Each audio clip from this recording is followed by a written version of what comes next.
Thank you so much, Ate Rica, han mga pabalon, nga mga adlib. Balita, maupay nga kulop, otro haton nga tanan. And, aram ako nga, mga busog na kamo, hano, tungod han word nga gina-receive from Ate Celine, nga kan Ate Ay. Pero yun na mas mabubusog, gihap kita kay another hiya nga putahe, nga aton mababatian. Excited na ba kita? Amen. Kung excited kita niyan pangaon, mas excited kita han word ni Lord. Sige. So I am the last exhorter po you this afternoon. And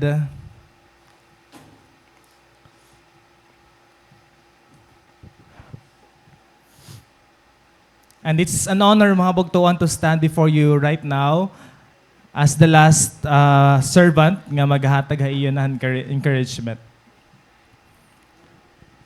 The ocean is a huge body of salt water. Ngan it dagat hano, it covers around 71% of the Earth's surface. So imagine it's too vast, kaluluag niya, and then 71% niya. And then also scientists believe that 90% of the ocean is yet to be discovered. Damo pa ngayon bugtoan kailangan discover hano at the very bottom of the ocean. Kasi 10% pala na ni-discover natin. Even according to some records, 150 new species of fish, 2,000 marine species discovered every year in the last 10 years. So kada year bugto may da mga nadidiscover nga additional hano nga mga species an isda, han mayahini, han ano pa, han masag. Damo ngayon ito hirang mga klaseng ang diri pa nadidiscoveryhan. And it's the task of the scientists ano, to discover those. Kasi very deep talaga ang ocean and we don't know yet what's at the bottom of it. Even the iceberg. Even if you look at an iceberg, you can study the surface and you just think ano, that you know what you are looking at. However, ang nato na kung nakita is just 10%. 10% let you bugto, hanitsuran iceberg. You still need to dive deep so you can truly witness the other 90%. You have to dive deep to see the other 90%. These facts only show us, mga kabugtuan, that the deeper we explore, the more that we discover. Pag mas deep ka ngayon bugto, mas damo ang imo na witness, mas damo ang imo na di-discover. And in the same way, only a plunge into God's Word and His presence will you be able to discover of who God truly is. Sining panganihan, usang nga verse in Psalm, deep calls to deep. Because only those who desire to go deep will know the deeper secrets of God's kingdom. I have a question to you before we read the passage. So ano ka klasihan swimmer pag adto ka hadagat? Anon itsura nimo pag naluoy ka? Or nakakalamoy ka ba? Or dere?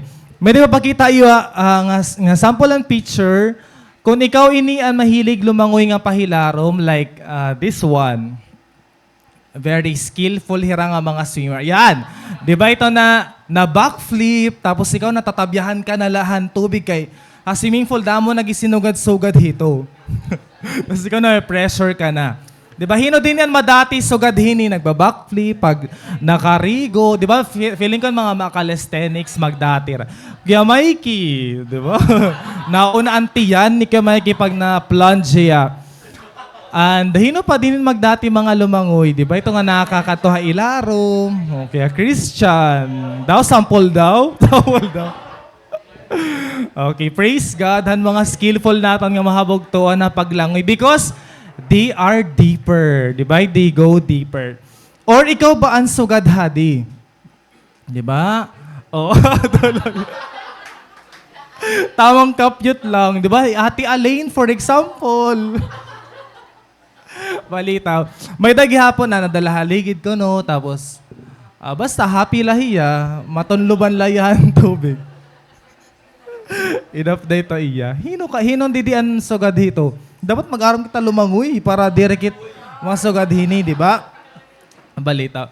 So Christians are called to be diverse. Kailangan bugto. Every year that pass, it could mean we got even deeper. Or, it's the other way around. Nga kada year lugod mas naiging shallow ang natang commitment kan Lord. Well, this afternoon, it calls for a further level of faith and service. And join me this afternoon, mga bugtuhan, as we go into the depths of our life in Jesus Christ. With my theme,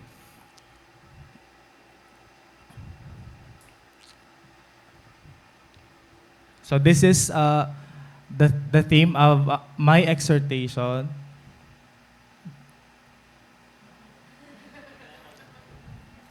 Nagahang ko na. So if you have your Bible, bugto, you can go to the book of Exodus, chapter 14, verses 12 to 16.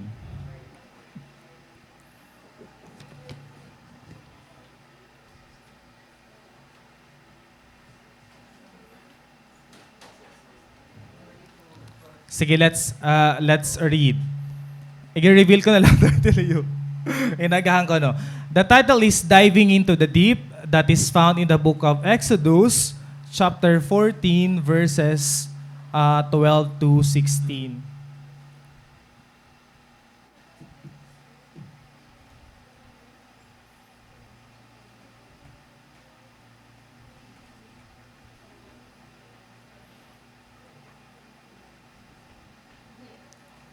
Let's read, mga bagtuan. Didn't we tell you this would happen while we were still in Egypt? We said, leave us alone. Let us be slaves to the Egyptians. It's better to be a slave in Egypt than a corpse in the wilderness. But Moses told the people, don't be afraid. Just stand still and watch the Lord rescue you today.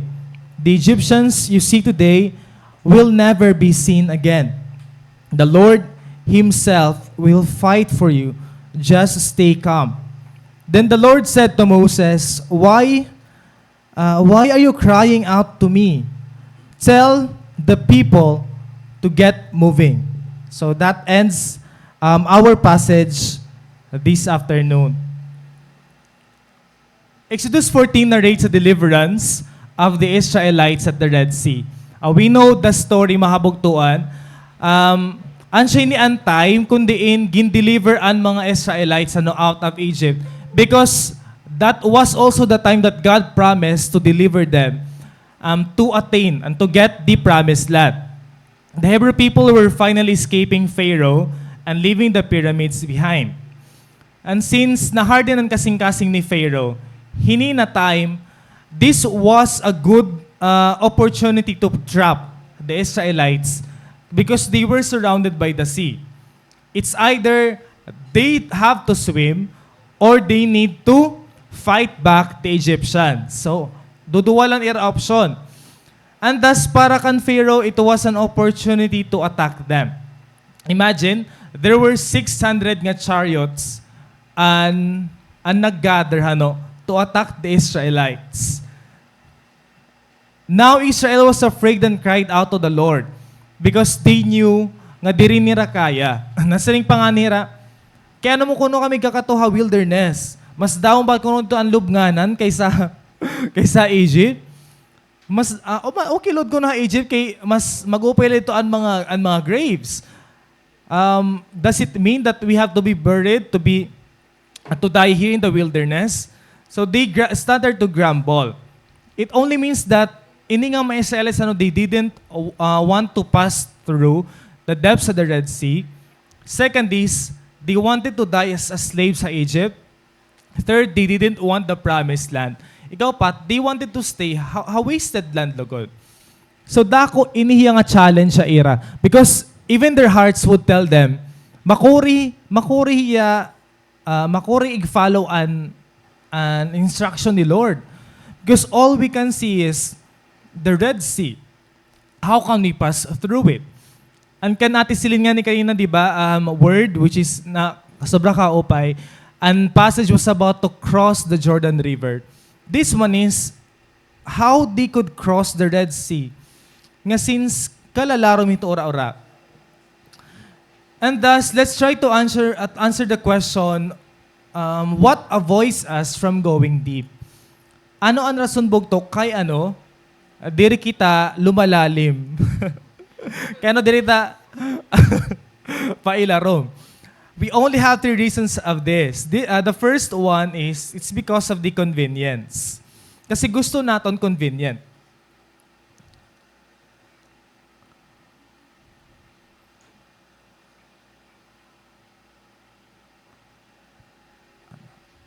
Anay, kararayo na.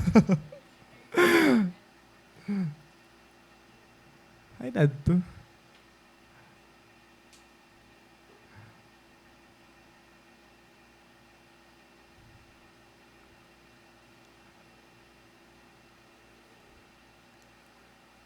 Ade. Nasa ring din na, leave us alone, let us be slaves to the Egyptians. So, unang reason kay ano, na-avoid naton bugto and humilarom dida kan Lord is because we want convenience.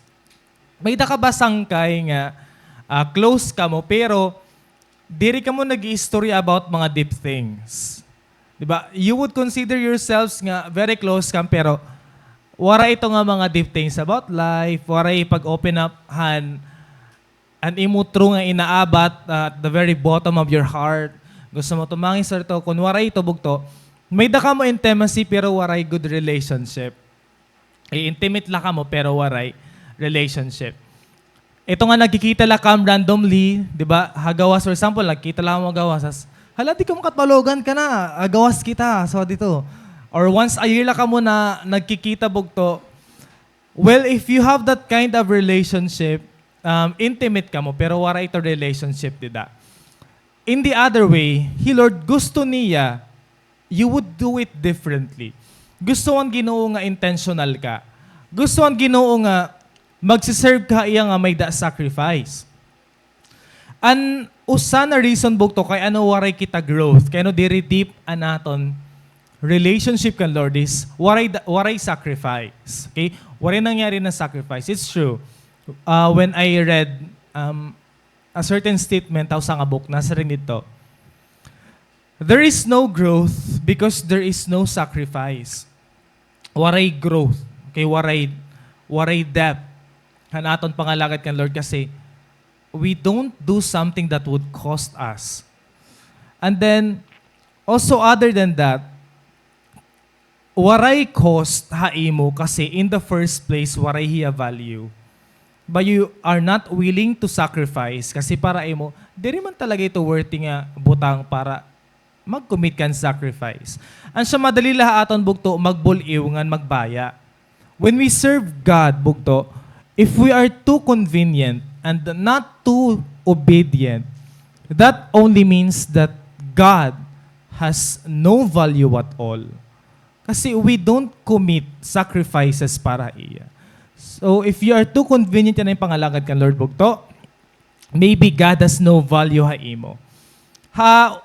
Magsarang kay hano, may tinatawag ita nga low maintenance relationship. And when you say low maintenance relationship, this is the kind of friendship nga you don't have to talk to every single day, but these friends are there when you need them. Nga very rare la ko na inihiya, di ba? Nga bisan diri ka mo nag-iistura kada adlaw, but ada ka para iya. When that person needs you the most, ada ka para iya. Ito na kind of relationship nga diri mo talaga i-fix permi because when you meet each other, nothing has changed at all, di ba? Same lagyap ka mo tawa, same lagyap ka mo hinkalurungan, same lagyap ka mo ano pa ini mga okray-okray. So, low maintenance relationship. And if you have that kind of friend, di ba, you're blessed because that's very rare. Imo cell group, for example, di mo kailangan permihira panisgan ora because na-feel mo man na ira nga mature hira, di ba? Tapos, dahil Lord ira makasing-kasing. Mga sisams, for example, di ba, imo sapit. I hope nga maging low maintenance relationship mo iton hiya. Nga diri kailangan fixing permi. Instead adaya para imo whenever you need that person. But we do this also differently with the Lord kasi na diri Lord na kung sano talahiya kailangan nig-meet. No. Because the Lord wants your consistency. Gusto ang ginawa, consistent ka. Gusto ang ginawa mo schedule. God longs for your commitment. Again, He wants your obedience and not your convenience. Ikaduwa nga reason kaya diri kita nagiging deep. Based on examplehan mga Israelites. Because of fear. In the same verse, nasa rin it's better to be a slave in Egypt than a corpse in the wilderness. Maaram hira, nakikita nila nga mamamatay hira in the hands of the Egyptians. Ang siya nasa rin hira, bagay nala kayo mamatay ha Egypt. Di pa kami magiginool. Di ba? Ready pa kami nga dito, kami iglubong kaysa how wilderness nga, empty man la ito nga dry. They were very afraid. 600 chariots bukto versus of nearly 1 million people nga nation. Kaya kung mahadlok bugto, kung na-outnumber niyo iyo kalaban. Diba? That's a question. Why would you be afraid to a certain group of people nga mas damo man kamo kay sa ira?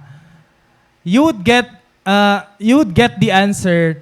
Hanira complain. Kasi maaraman hira nga, diri hira trained, di ba? Israelites were not trained for that. And then may mga anak hira, may mga lola, lolo, may mga ancestors. So, they have much concern. Makipaglaban ang lagas. Di ba, kabayo, tayong kabayo, pak, iguan ka lang, banyakan ka lang niya, talbog gagod. So, waray kalaban-laban ng Israelites. However, God already told them that He would deliver them. May da naman promise bugto, di ba? Bisan nga ng pillars, it happened before they passed through the Red Sea. God already showed them that He could do miracles. On the outset, niyang kalimot kita hit promise ni Lord when we are afraid. And we are too scared. We tend to forget what God has told you because fear steals the promise inside your heart. Your fear bugto cripples your faith, and your fear keeps you from getting what's best. Sayang bugto, kasi diri mo na-receive ang best kasi you are too scared. Fear makes you short-sighted. Diri ka na nakita bugto, ang destination na pakita ni Lord mo because you are too afraid. Lord, nahadlaw ako pag-open another cell group. Lord, I'm so fearful nga bayaan ko nan akon habits. I'm too fearful, God, nga kuwaw nini nga business. I'm too fearful to take the exam the third and the fourth time. This and that. We are too afraid. And to tell you just can't settle for less bugto when God has destined you to do more. Di ba? Diri pwede bugto mag-settle ka lahan less if God has actually destined you to do more, to be greater. Nga diri ka la church attendee, but you did something, for the glory of God. Nga makasaring ka, Lord, I'm really fulfilled kasi gimbuhat ko ini para imo. For example, din niya church, di ba? Damo na ang nag-enterhan micro-business, di ba? Pero minala ini mention ni Ate Ay. Ate Ay kan, simple Himamits, may daya pa, Himalayan salt. Pamalit na kamukan Ate Mamits. Ate Erika. Hino pa damo pa aton mga bugtongan din, di ba? Ang nag-enter nahan micro-business. Sunod maging macro na ito. Ate Ana, di ba? Ate Ana, may daniya shipping worldwide. Yung napalit tayo Israel. Pati ha US. Ngan even din for example, bugtuan, imo ate or kuya, may mga master's degree hira, di ba? And may kita mga future architects, okay? Future doctor. Amazing may kita sukat itong mga bugtuan that they were destined to do more and great, and to something greater. And they took the risk bugto to follow that God-given dream. Ngan diri ito may din mga adana international arena at virtual assistants, di ba? Doon mga VA, ira ka istorya, mga international people. Stand up, come on, stand up.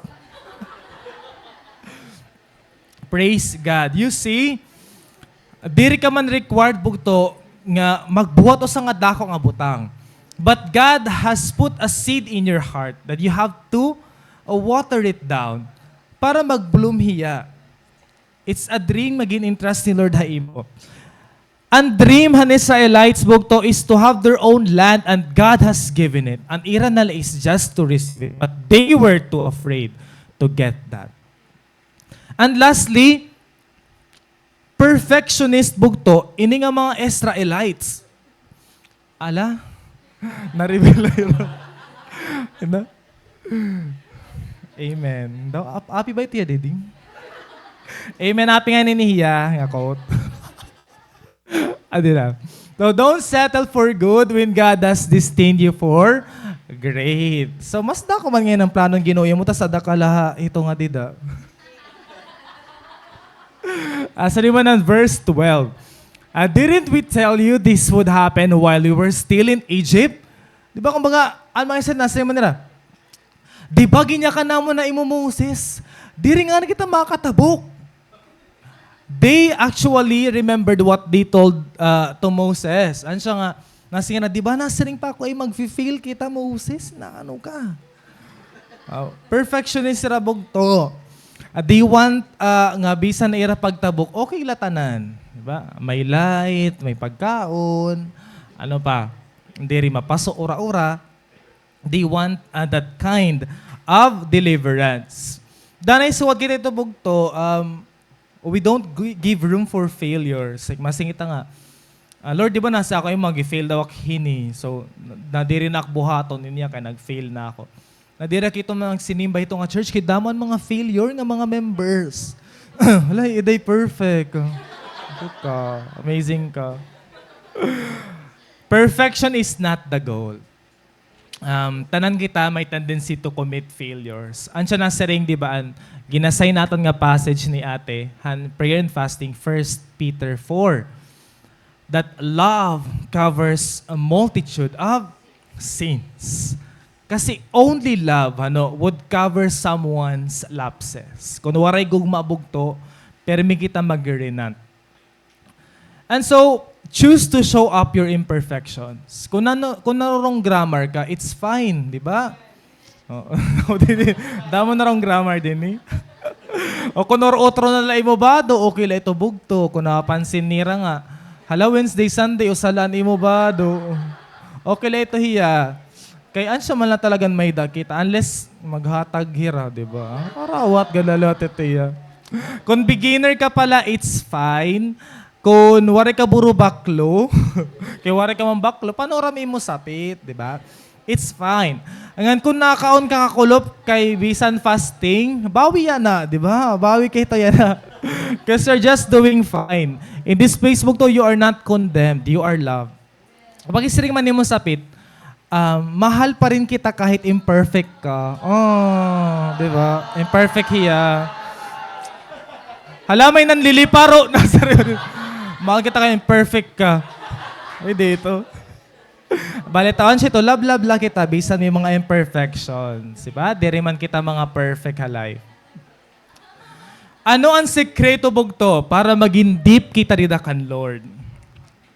Dual aton points. Not here, but there. Diba? Okay. Tayo na ano? So, ito. Ayaw pag-stay kung hain kaya na. Because your destination is over there. Ha? May dapat kakadtoon. Di ba gabi pa-explain? Nasa ring verse 13. Verse 13, the first response nga statement ni Moses is, don't be afraid. Kasi this is the first issue nga dapat ma-solve ni Moses. Ang ira, kahadlok. Faith is the antidote to fear, and every inch of your progress, you made it through because of your faith. I don't know if you believe me, pero nakaya ni mo saya na kasi may da ka faith. Kaya kung ikaw bugtuwaray ka faith, mag-iinilob ka nga, duduwa mil nga imo giniskipan. Di ba nga, hala, grabe ng panhamot ha iyo balay, mas magrasa ang sura for today's video. Kaysa diri ka nagpa-fasting. Kunwari ka faith, bugto diri ka mailob. Di ba? May da nagkakahuglog nga kuwan. So, siguro kinugutom ka na. Di mo na yan nakakaya. Di mo na yan natitiis. So, ala na lang, kaon na ako. Kunwari ka faith bugto, you would do that. Pero kay may faith ka, di ba? Umilob ka yan na. Nakaya ni mo. E di gumasak ka pa. Di ba? So, doble hiya nga. Advantage sa imo bugto. Pero kailangan ta maging fat. So, if you're going to move deeper, you have to allow Jesus to rearrange, reorder, and remodel some certain parts of your life. Igaalaw mo, Lord bugto, nga may diabuhaton, haimo kinabuhi. Ano na ang pinakabongga nga hotel nga imo gin-check-inan?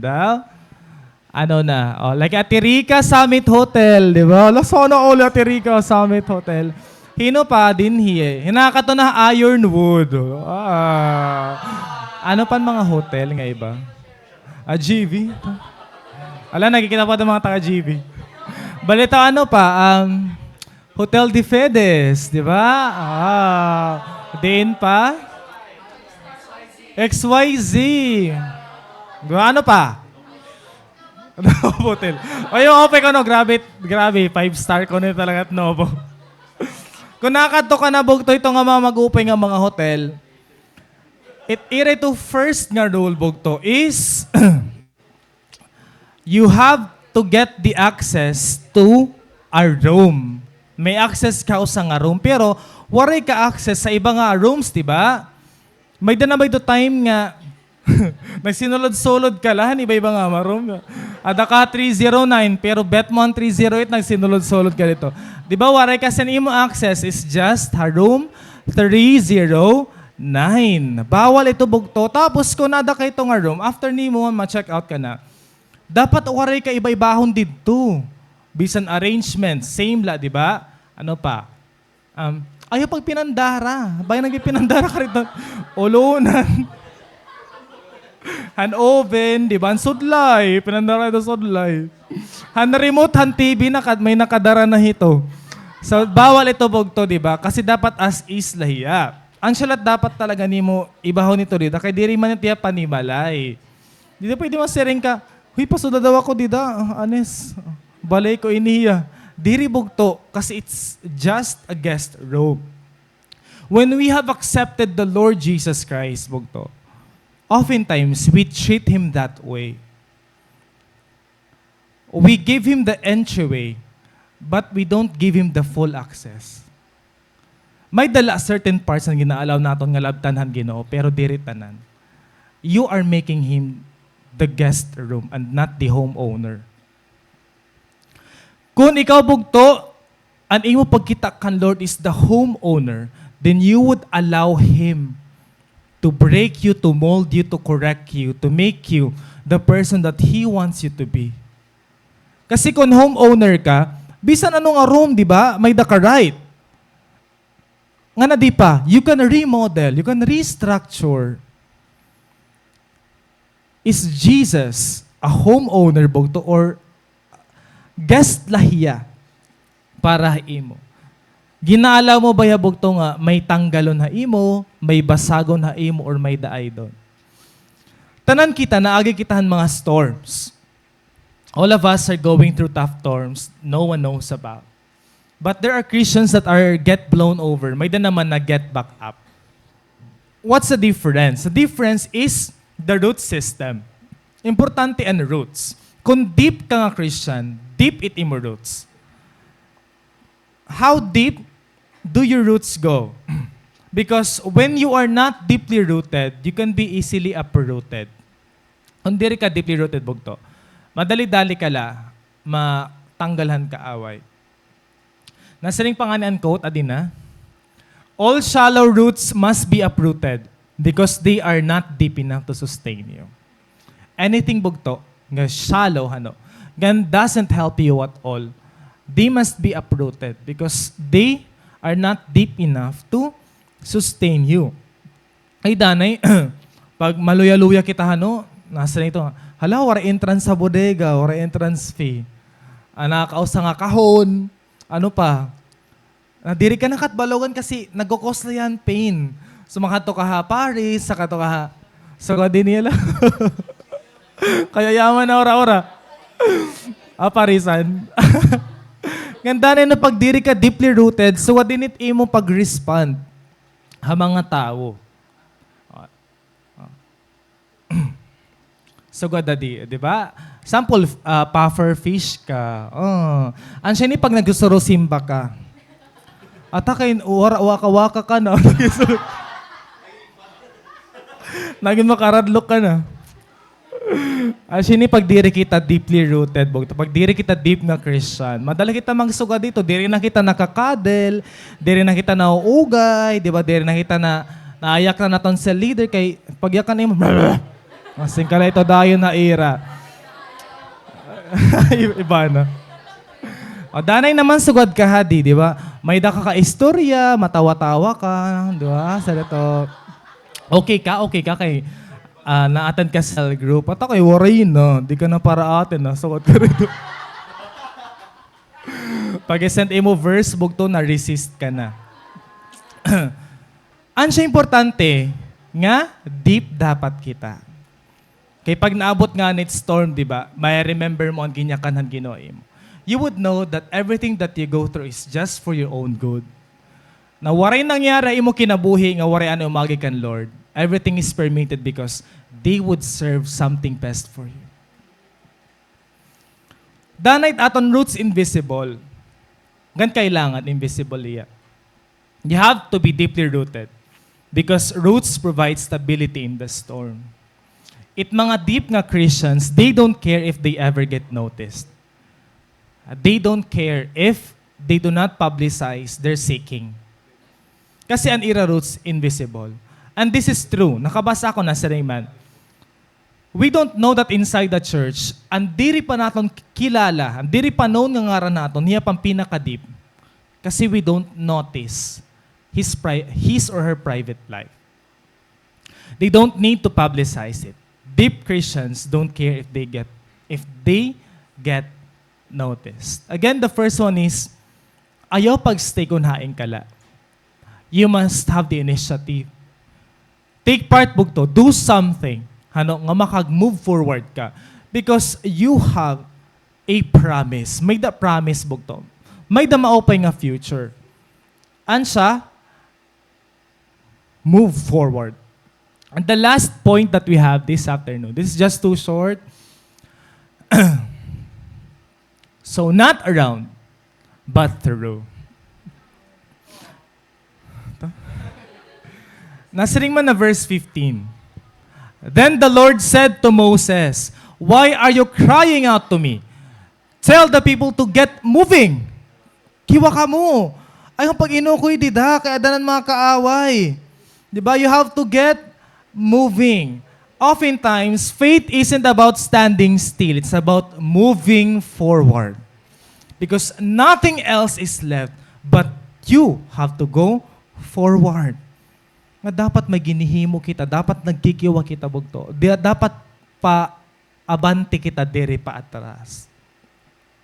But sometimes it's hard to move when gindiagnose ka bugto nga may sakit, di ba? It's hard to move kung damo ang payables kaysa receivable, di ba?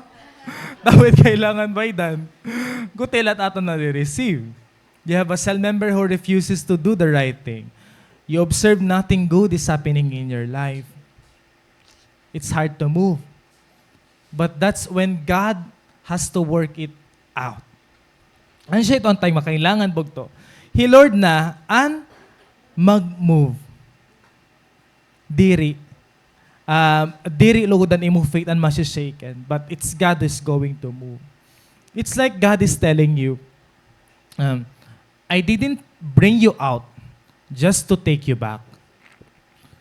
I didn't bring you out just to stay here. I didn't bring you out para mag-camp ka mo din nga may daman nga guhulat para iyo nga mas maupay. That all that is left is just to go forward nga padayon ikaw, anak padayon ikaw. Bisan mo nakikita is just a vast sila. Yung mo nakikita is mga army. Ano mo lang nakikita is it's a wilderness. It's too dark and it's too empty. Because I am going there to make a way. Maghihimo ako ang way para imo. I'm going to show you how capable I am.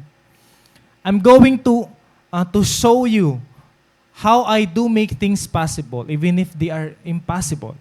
nga waray chariots, waray weapon, waray bisan ano that would be able to stand between you and me. I'm going to make a way. And He will.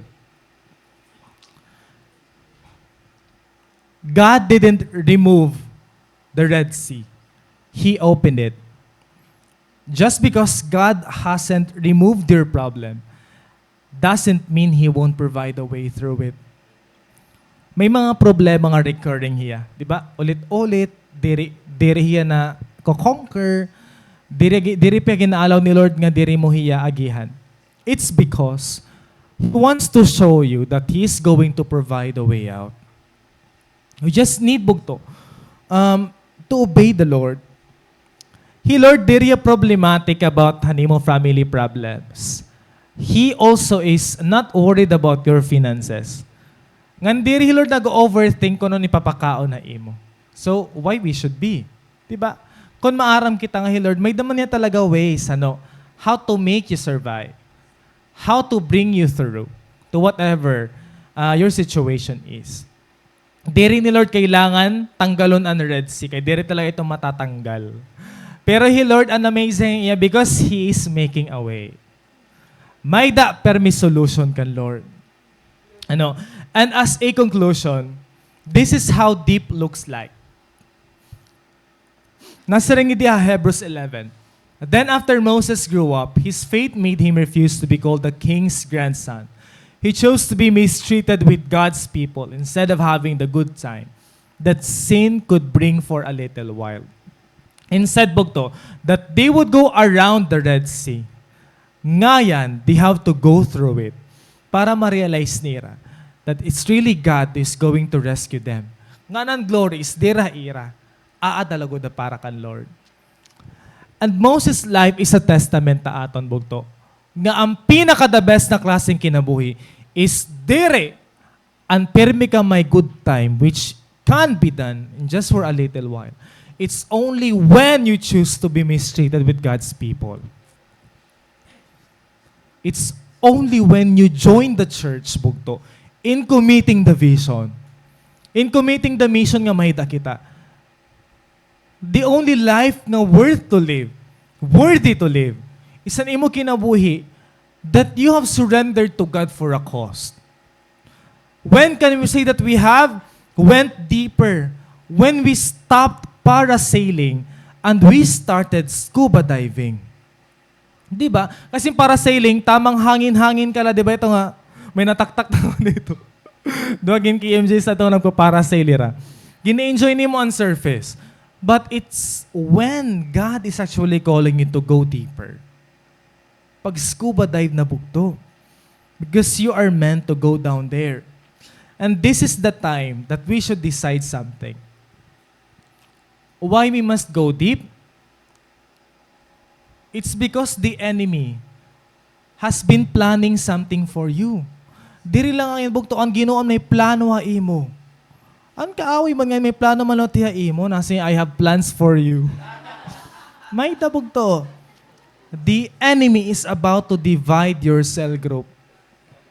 The enemy is about to destroy the banda nimo family. The enemy has a plan to take you away from this church. The enemy has his own way to distract you from praising the Lord. May plano ang kaaway ha imo. Ansya dapat aton commitment kan Lord diri shallow. Because when the time comes that the storm came, you will be uprooted. This is the time na you should not go back to Egypt. You should not tell your cell leader to leave you alone. And not the time bugto nga iskipan nimo ang Red Sea. What is your Red Sea? Yan na, bugto. What is that thing that causes you fear? Cripples you from getting the promise of God. Bugto, go deeper. Choose what will cost you. You choose what will make you exhausted. You choose what's something that could test your love. You choose what will make you spend much. You always choose what is sacrificial. That's all mga kabugtuan. I pray nga na-encourage kamuhan aton word. To God be the glory.